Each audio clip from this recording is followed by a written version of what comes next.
सहज ही अपनी ओर हम चले वतन की ओर।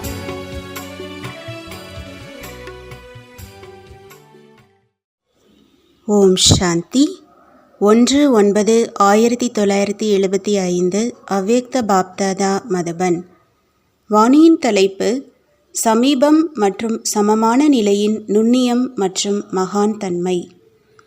அனைவரும் தன்னை கர்மாத்தீத் நிலையின் அருகாமையை அனுபவம் செய்து கொண்டே இருக்கிறீர்களா? கர்மாத்தீத் நிலையின் அருகில் சென்றடைவதின் அடையாளம் என்னவென்று தெரிந்துள்ளீர்களா? அருகாமையின் அடையாளம் சமநிலையாகும். எந்த விஷயத்தில்?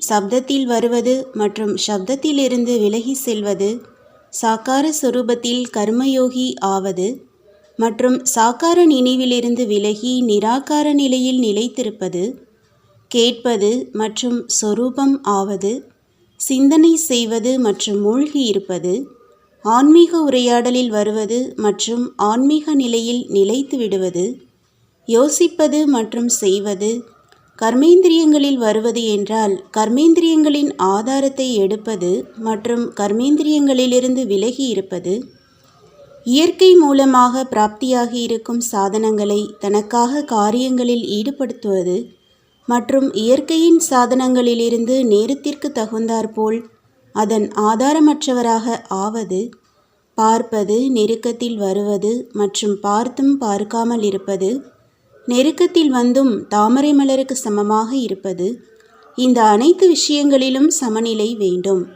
இதைத்தான் கர்மாத்தீத் நிலையின் அருகாமை என்று கூறுவது. அந்த மாதிரி நுண்ணிய மற்றும் மகான் நிலையை கொண்டு வந்துள்ளீர்களா? கடைசி பரீட்சையில் நாலாபுறங்களிலும் குழப்பம் இருக்கும். ஒரு பக்கம் சுற்றுப்புறச் சூழ்நிலையின் குழப்பம், இன்னொரு பக்கம் மனிதர்களின் குழப்பம், மூன்றாவது பக்கம் அனைத்து உறவுகளின் குழப்பம் மற்றும் நான்காவது பக்கம் தேவையான சாதனங்கள் இல்லாமையின் குழப்பம். அந்த மாதிரி 4 புறங்களின் குழப்பத்தின் இடையே ஆடாமல் இருப்பதற்கான கடைசி பரீட்சை இருக்கிறது. எந்த ஒரு ஆதாரம் மூலமாக அதிகாரம் நிறைந்த நிலையில் நிலைத்திருப்பது, அந்த மாதிரி முயற்சி கடைசி பரீட்சையின் நேரத்தில் வெற்றியடைபவராக ஆகவிடாது. சூழ்நிலை சாதகமாக இருந்தால் நினைவு யாத்திரை இருக்கும். பிரச்சனைகள் இல்லாமல் இருந்தால்தான் மனநிலை நன்றாக இருக்கும். அதாவது பிரச்சனைகளின் ஆதாரத்தில் நிலை மற்றும் எந்தவிதமான சாதனம் இருந்தால் வெற்றி இருக்கும் என்ற மாதிரியான முயற்சி கடைசி பரீட்சையில் தோல்வியடைய செய்துவிடும். எனவே தன்னை தந்தைக்கு சமமாக ஆக்குவதின் அதிவேகத்தை கொண்டு வாருங்கள். கடைசி பரீட்சை விரைவாக நடந்துவிட்டால் சூரிய வம்சத்து பிராப்தியை அடைந்து விடலாம் என்று உங்களை நீங்களே நினைக்கிறீர்களா? பரீட்சைக்காக தயாராக இருக்கிறீர்களா? அல்லது தயாராகத்தான் வேண்டும் மற்றும் ஆகியே விடுவோம் என்று அப்படி இருக்கிறதா? மேலும் நேரம் செய்வித்துவிடும் என்ற அந்த மாதிரி அலட்சியத்தின் எண்ணம் உங்களை சக்தி நிறைந்தவராக ஆகவிடாது.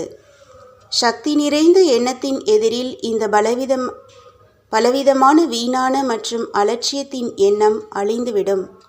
அலட்சியமோ இல்லைதானே? எச்சரிக்கையானவர்கள் மற்றும் புத்திசாலிகள்தான் நீங்கள்.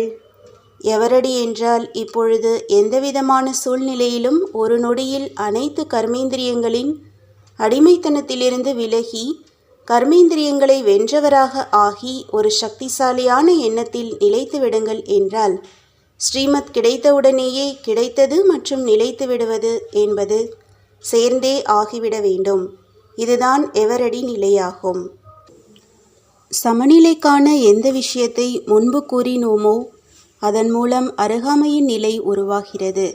அந்த மாதிரி அனைத்து விஷயங்களில் எதுவரை சமமானவராக ஆகியிருக்கிறோம் என்ற இந்த சோதனையை செய்யுங்கள். வழிகாட்டுதலை நடைமுறையில் கொண்டு வருவதில் ஒரு நொடிக்கு பதிலாக ஒரு வினாடி ஆகிவிடுகிறது என்று அந்த மாதிரி இருக்க வேண்டாம். ஒரு வினாடிக்கு பதிலாக ஒரு நிமிடமும் ஆனது என்றால் ஃபர்ஸ்ட் டிவிஷனில் தேர்ச்சி பெற மாட்டார்கள். ஏறி இறங்குவதில் மற்றும் தன்னை ஒருநிலைப்படுத்துவதிலேயே ஃபர்ஸ்ட் டிவிஷனின் சீட்டை இழந்து விடுவார்கள். எனவே எப்பொழுதும் எவரடி மற்றும் இல்லை, எவரடி மட்டும் இல்லை, எப்பொழுதும் எவரடியாக இருக்க வேண்டும். இதுவரை ரிசல்ட்டாக என்ன தென்படுகிறது என்பதை தெரிந்திருக்கிறீர்களா? தீவிர முயற்சி செய்பவர்களின் வரிசையில் பாண்டவர்கள் இருக்கிறார்களா அல்லது சக்திகளா? தீவிர முயற்சி செய்பவர்களின் வரிசையில் பெரும்பான்மையாக யார் இருக்கிறார்கள்? அனைத்து பாண்டவர்களும் சக்திகளுக்கு ஓட்டு கொடுக்கிறார்கள். ஆனால் முயற்சியின் கணக்குப்படி பாண்டவர்களும் சக்தி ரூபத்தில் இருக்கிறார்கள். சர்வசக்திவானின் அனைத்து சக்திகளும் இருக்கின்றன. பாப்தாதாவோ பாண்டவர்களின் பக்கம் சார்ந்திருக்கின்றார். ஒருவேளை பாண்டவர்களை முன்னுக்கு வைக்கவில்லை என்றால் சக்திகளின் எதிரில் வேட்டை பொருளை எப்படி கொண்டு வருவார்கள்? எனவே பாண்டவர்களுக்கு விசேஷமாக பிரம்மா பாபாவின் இனத்தைச் சேர்ந்தவர்களின் காரணத்தினால் முயற்சி செய்வதில் தந்தையை பின்பற்றி நடக்க வேண்டும்.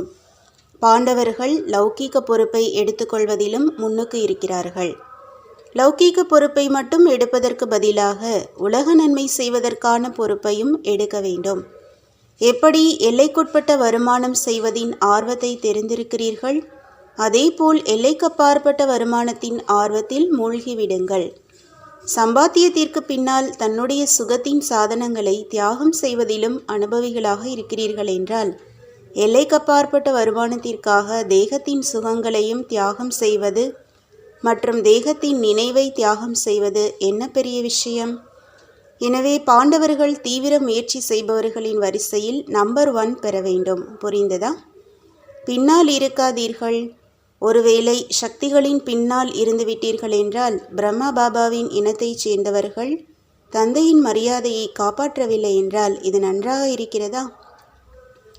எனவே இந்த வருடத்திலேயே அடுத்த வருடத்திற்காக காத்து கொண்டிருக்காமல் இந்த வருடத்திலேயே நம்பர் 1 பெற வேண்டும். சக்திகள் நாங்கள் 2ஆம் நம்பரில் ஆகிவிடுவோமோ என்று யோசிக்கலாம். சக்திகள் இல்லாமலோ சிவபாபாவின் ஒரு காரியமும் நடக்க முடியாது. நடக்க முடியுமா? சக்திகளுக்கு இதில் தியாகம் செய்ய வேண்டும். சக்திகளின் தியாகம் பூஜை செய்யப்படுகிறது. யார் தியாகம் செய்கிறாரோ அதன் பாக்கியம் இயற்கையாகவே உருவாகிறது. எனவே இருவருமே சகோதரனின் ரூபத்தில் தீவிர முயற்சி செய்யுங்கள். செய்தியின் ஆதாரத்தில் முயற்சி செய்யாதீர்கள். உங்களுடைய முயற்சியின் மூலமாகத்தான் விநாசத்தின் செய்தி நாலாபுறங்களிலும் பரவும். முதலில் முயற்சி பின்னால் செய்தி என்பதன்றி முதலில் செய்தி மற்றும் பின்னால் முயற்சி என்பதல்ல. நல்லது. ஓம் சாந்தி. तुम बच्चों को तो सर्विस करनी है, जो बाबा कहते हैं सबको ये बताओ कि देखो तुम्हारा एम एंड ऑब्जेक्ट ये है, एक गीता है बढ़िया, ये राजयोग है ना बच्चे।